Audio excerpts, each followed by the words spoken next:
Hi, my name is Maddie Taggart, and I'm a student director for PurdueVotes. PurdueVotes is an organization that works towards civic engagement, voter registration, and education. Keep watching to learn how to register to vote and what you can do after you register.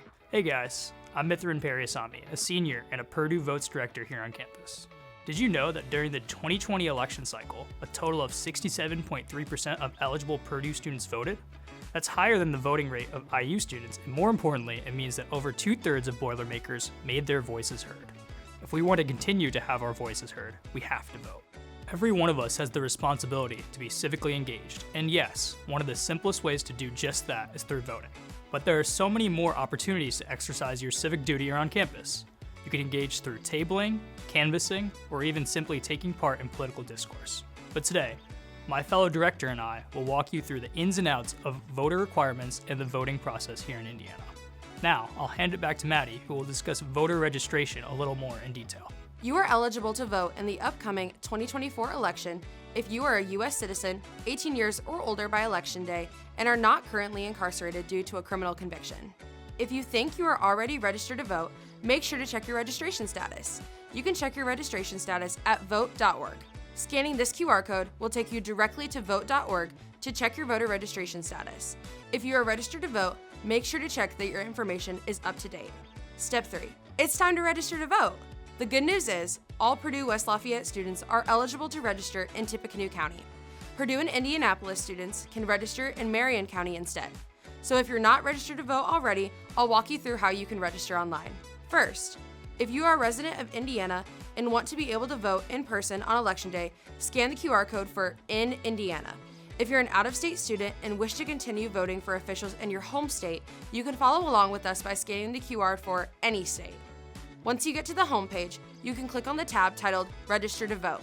To begin, you'll fill out your name as well as enter your Indiana driver's license identification number to begin checking your voter eligibility.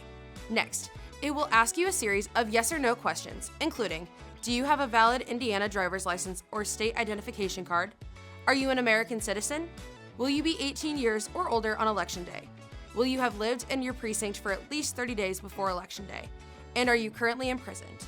Next, you'll have to re-enter your Indiana driver's license identification number. Now, you'll fill out your name, birthday, residential address, mailing address, and answer the 2 remaining questions at the bottom. Note: if you would like to register in Tippecanoe County to vote on campus, you must put your West Lafayette or campus address. If you want to register in Marion County to vote there, enter your Indianapolis or campus address. Lastly, the final page will ask you to double-check and verify your info before submitting your voter application. If you want to register to vote in Indiana, but you don't have an Indiana driver's license, you have 2 options.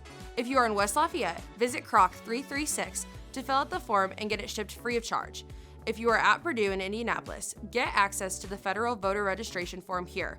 Print it off, fill it out, and send it in the mail.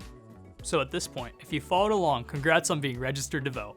Everyone gets an A+ for being civically engaged. However, we are not quite done just yet. Now that you've registered to vote, let's talk about voting by mail, otherwise known as an absentee ballot. If you will be unable to vote in person on November 5th, be sure to request an absentee ballot and confirm that you meet the state-specific eligibility requirements for voting absentee. Again, info is available at vote.org. You can and should request your ballot now, like today. However, the deadline in Indiana is October 24th. Step 5, voter identification. If you're voting in person, whether early or on Election Day, you need to bring a photo ID. Valid forms of ID at voting locations include a hard copy Purdue ID card with a printed expiration date. If you're at Purdue in Indianapolis and have an IU Crimson card as your physical ID, you could use that as well. You can also bring an Indiana driver's license, an Indiana state issued ID, military identification, or a United States passport. Now, this was a lot of information. Again, we've got all this information summarized in a handy document for you all to reference.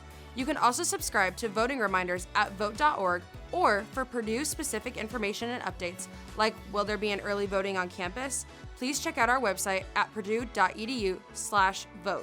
Thank you all so much for your time. Boiler up!